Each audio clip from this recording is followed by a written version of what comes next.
acts of extortion that are allegedly getting out of hand in Mthatha and the Eastern Cape have seen AbaThembu King Buyelekhaya Dalindyebo call an urgent meeting with different sectors. Some businesses in the area have closed down as owners have been receiving demands to pay protection fees in exchange for their businesses not being robbed. This appears to have escalated, with some schools in Mthatha West being targeted by criminals demanding protection fees. Now, joining us to discuss the Eastern Cape extortion syndicate is Vuyisile Ntlabati, president of the Eastern Cape Chamber of Business, as well as Ngqondi, ANC Eastern Cape spokesperson. Good afternoon to the both of you. Thank you very much for joining us on The Full View. Now, from just these reports alone, it seems the situation is untenable if schools have had to close already. Let's start with you, Vuyisile, as the Eastern Cape Chamber of Commerce. Just paint us a picture of the extent of the problem that business owners are now faced with. Pardon me, I believe that we do not have the business chamber as yet. We only have the African National Congress.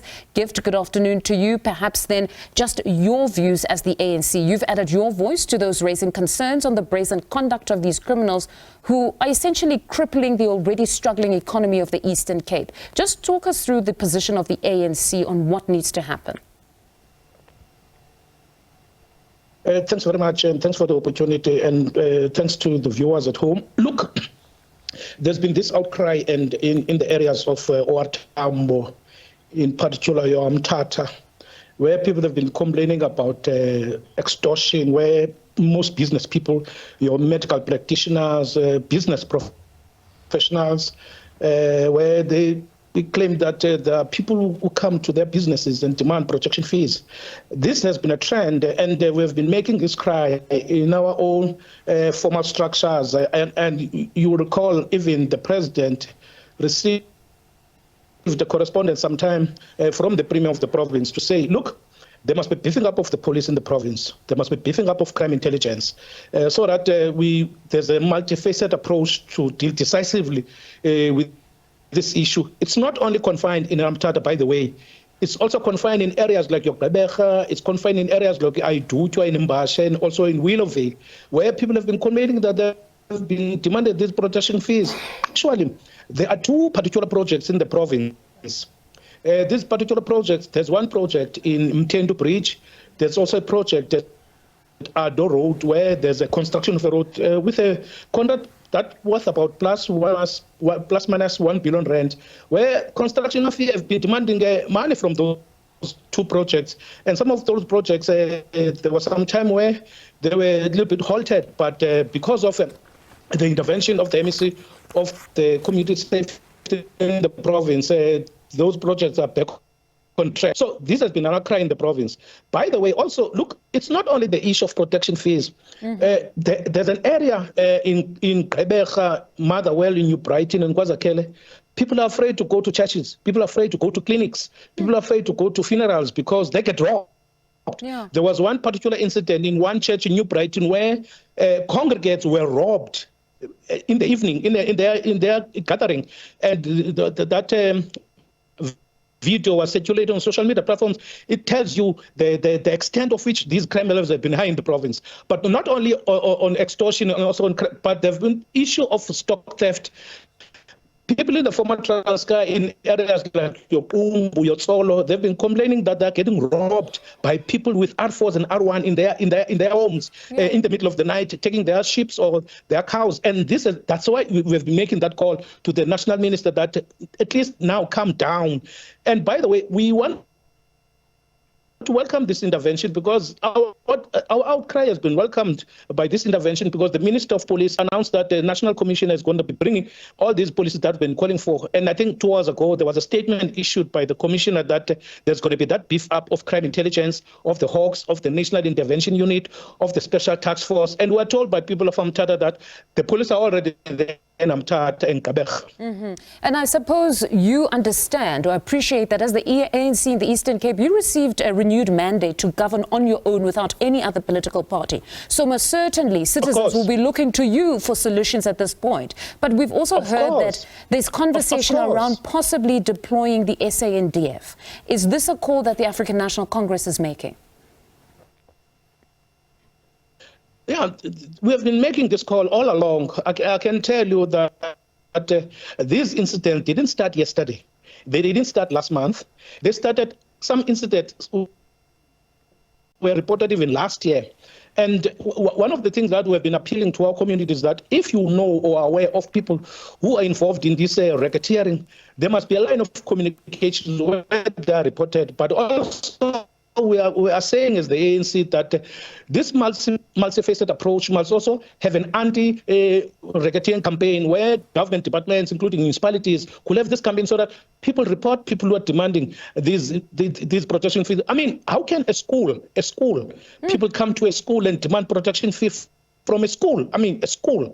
It's unbelievable. It's just total lawlessness. No, they're rendering your government as the ANC in Eastern Cape ungovernable. But I'm told that we have Vuyisile Ntlabati, Eastern Cape Chamber of Business President. Vuyisile, good afternoon. Thank you very much for joining us on The Full View. Can you just paint us a picture as the business community of what exactly business people have to contend with on a daily since this extortion syndicate? Good afternoon. I've been listening from the comrade to that side. The pain they are feeling is the pain that we are feeling, and as business people we are feeling it more because our businesses are at stake, and jobs for employees are at stake, and everything else because of this extortion. Now you can imagine somebody asking for money from your business when the black business were coming from the load shedding and COVID-19. We have not been having money. But unfortunately now there's this. The truth of the matter, this hasn't started yesterday. It has been coming in for some years. And in fact, it started when there was invasion of the government properties. And then it has come to this now far. So it started with construction mafias. Is that what you're saying? The line isn't too clear, but is that what you're saying? That it started with construction mafias and then they branched into other industries? It's something. It's another plus that it's something else. But now we're having government properties here, which have been occupied illegally by these guys for so many years. So this is it started there. Now there was construction mafia. Now there's this extortion where they're demanding money irrespective. They don't even know how much you can afford. They come suck that this is what they want if you want to live. Those are the so dynamics. If you had to give us a very practical example, would you have somebody that is known to the community come to a business owner and say, I'm here to offer protection services to you, where that specific business person would know of this person? We do know these people, no mistake about that. We know these people have come to us as an organization, but unfortunately, they don't want to be known because they are feeling for their lives. That's one. So that's another thing, but they are fearing for their lives because there will be repercussions if you talk about them. But last year, we met some Hawks people from the head office, divisional head office then they came to us. Then they said they have been a task force to do this, but now they asked the names of these people. Then we said, how is your crime intelligence? What does it tell you? No, we know these people.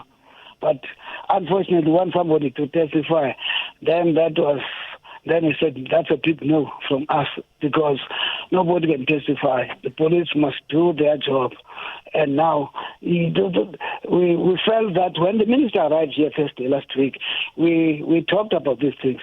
And then we even said we need the police people here, because sometimes other people, they report this thing to the police.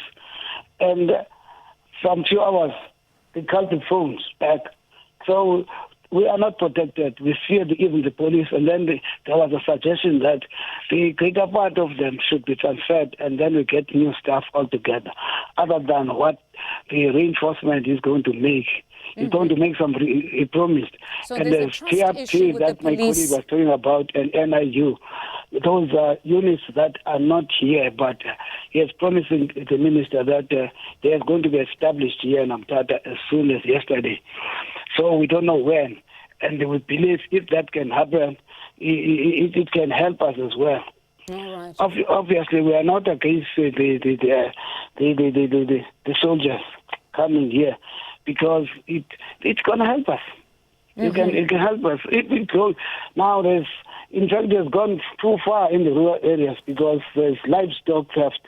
It's not even theft; they are taking them, and they are taking them and taking them away, and there's nothing you can do because those chaps have got rifles, high-powered rifles. I don't know where they get them. I don't know, but now they are displaying them even in town, and you don't know what's happening.